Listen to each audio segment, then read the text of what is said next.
జనసేనకు సంబంధించిన ఒక ఎమ్మెల్యే మీద దేవినేని ఉమ మాజీ మంత్రి ఇంకొక రాంబాబు గారు మాట్లాడుకుంటున్నటువంటి మాటల్ని అందరూ విన్నారు. అది నాదా కాదా అని ఆయన ఇంతవరకు కన్ఫర్మేషన్ కానీ ఖండన కానీ ఇవ్వలేదు దేవినేని ఉమ గారు. కావాలని ఆయన లీక్ చేశారని కూడా అంటారు. ఎందుకంటే వాళ్ళిద్దరు మాట్లాడుకున్న ఫోన్ని రికార్డ్ చేశారు.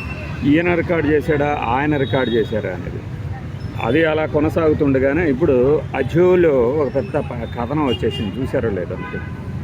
అదే దందాతో దడదడ. సీనియర్ ఎమ్మెల్యే ఉమ్మడి గుంటూరు జిల్లా. ఎవరున్నారు సీనియర్లు అసలు గుంటూరు జిల్లాలో? దానికి తోడు రాజధానికి బాగా అనుకోని ఉన్న ప్రాంతం. అంటే మంత్రి పదవి రాలేదన్న అక్కసో కానీ అనగానే ఇద్దరు పేర్లు మీకు మనసులో వస్తాయి. ఎవరా ఇద్దరు? ఒకటి చెప్పమంటారా? ఆ రెండు పేర్లు, మూడు పేర్లు అయితే అనిపిస్తాయి వెంటనే ఎవరై ఉండొచ్చు అని చెప్పేసి. రాజధానికి దగ్గరలో ఉన్నాయి ఎవరుంటారు? ఒకటి లక్ష్మీనారాయణ, రెండవది నరేంద్ర, మూడవది పుల్లారావు. ఈ ముగ్గురులో ఎవరో ఏంటో మీరు ఆలోచించుకోవచ్చు. అంటే ఎంత దారుణం అంటే, దారుణం అనే పదం వాడకూడదు. ఎందుకంటే పొలిటీషియన్స్ ఎవరైనా సరే ఇలానే చేస్తున్నారంటే రాసినోడి దారుణం. గత వైసీపీ పాలనలాగానే సాగుతుంది. ఏం మనుషులు కదా ఏంటి? పైగా వైసీపీ పాలనలాగానే అంటే ఇక్కడ చెప్తా ఉంటాం కదా ప్రతిరోజు, వెన్నపూసలు ఎవడు లేడని. వీడు మాత్రం నమ్మిద్దామని చూస్తాడు. వెన్నపూసలు ఉన్నారు ఇక్కడ, చాలా వెన్నపూసలు ఉన్నాయి మీకు. ఒక సవాసేరు మనకి ఇదివరకు రాళ్ళు పెట్టి చూసేవాళ్ళు తూకంలో మా చిన్నప్పుడు. అలా చూస్తే వాళ్ళు అడిగిన దానికన్నా కూడా ఎక్కువ ఇచ్చే అంత శుద్ధపూసలు వీళ్ళందరూ. అంత అమాయకులు, అంత మంచి వాళ్ళు. మీ జన్మ ధన్యమైంది ఇలాంటి వాళ్ళని ఎన్నిక చేసుకోవడంతో అన్నట్టుగా రాస్తారు కదా. అసలు రూపం చూపించారు నాకు. ఇప్పుడు ఈ ఒక్క నియోజకవర్గంలోనేనా అంటే మన వాళ్ళు కొంతమంది అంటారు, అంటే ఆ పత్రిక రాసేదంతా నిజమేనండి నువ్వు ఒప్పుకుంటున్నావు కదా అనుకుంటే పెద్ద లాజిక్ లాగా. రేపు ఒప్పుకోవడం కాదు, ఇక్కడ వాటాల్లో తేడా వస్తేనే అలాంటివన్నీ బయటకు వస్తాయి. మిగతా చోట జరగట్లేదనా? ఇప్పుడు దేవినేని ఉమా గారికి ఎవరు చెప్పారు ఫోన్లో అవన్నీ మాట్లాడమని? ఎవరు మాట్లాడమని చెప్పారు? అక్కడ కూడా అక్కసే పనిచేస్తుందా? మంత్రి పదవులు రాలేదని అక్కసు అంటే ఎవరికి ఉంది ఆ అక్కసు? కూటమిలోనూ ఒక ఆయనేమో అసలు సన్యాసం తీసుకున్నాడే ఏంటి గెలిచిన తర్వాత అన్నట్టున్నాడు ఆయన. లేదు కన్నా లక్ష్మీనారాయణ. మరి ఈయన పత్తిపాటి పుల్లారావు గారు సీనియర్ ఎమ్మెల్యే. ఇంకొక సీనియర్ ఎమ్మెల్యే అంటే ధూళిపాల నరేంద్ర. ఇంకేళ్ళ మించిన ఇంకా సీనియర్లు ఉన్నారు అంటే మనం వేళ్ల మీద లెక్క పెట్టుకోవాలి. కానీ వేళ్ళన్నీ మాత్రం చూపించేది ఏళ్ళవైతే. మీరు రిజిస్ట్రేషన్ చేస్తే మీకు తాడదేస్తా అన్నారంటే అర్థం చేసుకుని ఎట్లా రెచ్చిపోతున్నారు.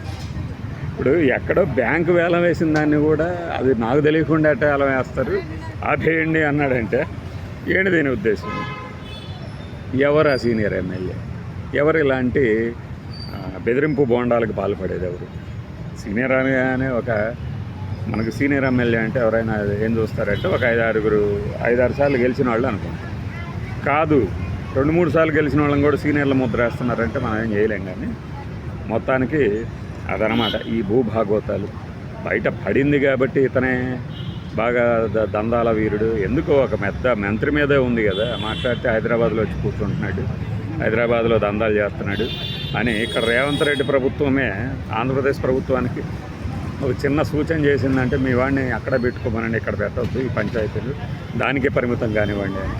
అంటే ఎలా నడుస్తుందో అర్థం చేసుకోండి. దేవినేని ఉమా గారు చెప్పింది 100 కోట్ల ఏడాదిలో అంటే అంతే ఉంటాయి. ఎగబడితే జనం మీదకి అంతే ఉంటాయి. ఇంకా ఏదో సూపర్ విక్సులు అవి ఇవి పూసేస్తే జనం తెగ వెంటనే మేము చెప్పింది చేసాము గెలిపిస్తారు అంటే ఇవి కాదు. వాటితో పాటు ఇవి కూడా ఆపాలి. ఆపకపోతే ఏమవుతుంది? రిపీట్ అవుతుంది హిస్టరీ, అంతకుమించి ఏముండదు. మన వాళ్ళు కొంతమంది అమాయకంగా మన వీడియోలు పెట్టినప్పుడు మీరు చెప్పండి ఏం జరిగిందో గత ప్రభుత్వంలో అంటారు. సరే మీ ఎమ్మెల్యేలను వెళ్ళి అడగండి, మీ ఊర్లో వాళ్ళని అడగండి ఎమ్మెల్యే ఎలా పనిచేశాడు అనేది. అంటే మీరు చెప్పొచ్చుగా వీడియో పెట్టింది మీరే కదా.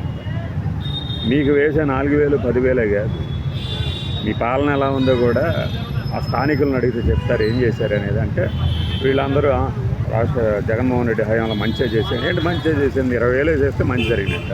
ఇప్పుడు అదే కదా ఈయన కూడా చేస్తాం, 20,000 చేస్తాం. ఇక అన్నీ అయిపోయినాయి, మాట్లాడితే నెలకి మందం, నెలకు తీసేస్తా అన్నట్టు చెప్పింది దేనికి? వాడితోనే అయిపోతాను. అస్సలు అవ్వదు. అవి వాళ్ళ హక్కు. సామాజిక పింఛన్లు సామాజిక బాధ్యత. అది రెండవది అభివృద్ధి, అది చచ్చినట్టు చేయాల్సిందే. లేదంటే ఇది సొంతంగా అభివృద్ధి చెందడం కాదు. అందుకే భయపడితే వస్తుంది వ్యతిరేకత అంటే ఇది అని. నీకు పెన్షన్లు వేసినా వేయకపోయినా అంటే నువ్వు గొప్పగా డబ్బు కొట్టి వచ్చావు కాబట్టి అవి ఇవ్వాలి. మరి రెండోది వాళ్ళలాగా పాలన చెయ్యకూడదు కాబట్టి నువ్వు అవి చేయకూడదు. పూసలు వెన్నపూసలు పర్ఫెక్ట్ అబ్జర్వర్ పర్ఫెక్ట్ బాడీ ఎమిషర్లు ఎవ్వరు ఉండరు. కానీ మన మీద ఉన్న అంచనాలు ఆ రేంజ్ తీసుకెళ్ళాం కదా. ఇప్పుడు కడపలో జెడ్పీటీసీ ఎన్నికలకు కూడా మా వాళ్ళని నిలబెట్టేసాము గెలుస్తారు అని మీసాల మీద వేసినప్పుడు గెలిచేస్తారు, అన్నీ అయిపోతుంది. ఆ తర్వాత 5 ఏళ్ళు మొత్తం మీరే అధికారంలో ఉన్నారు పైనుంచి కింద దాకా. మీరేం చేయకపోయినా కూడా ఏలెత్తి చూపిస్తారు ప్రజలు. అది 94 కాదు 99% మీకు స్ట్రైకింగ్ రేట్ ఇచ్చినా తర్వాత జరగబోయేది ఇదే. బాగా దోపిడీ చేస్తూ బాగా ఎంతకీ ఎవరు ఎమ్మెల్యే గుర్తుపట్టండి మీరు, కింద పేర్లో పెట్టేసుకోండి బైక్.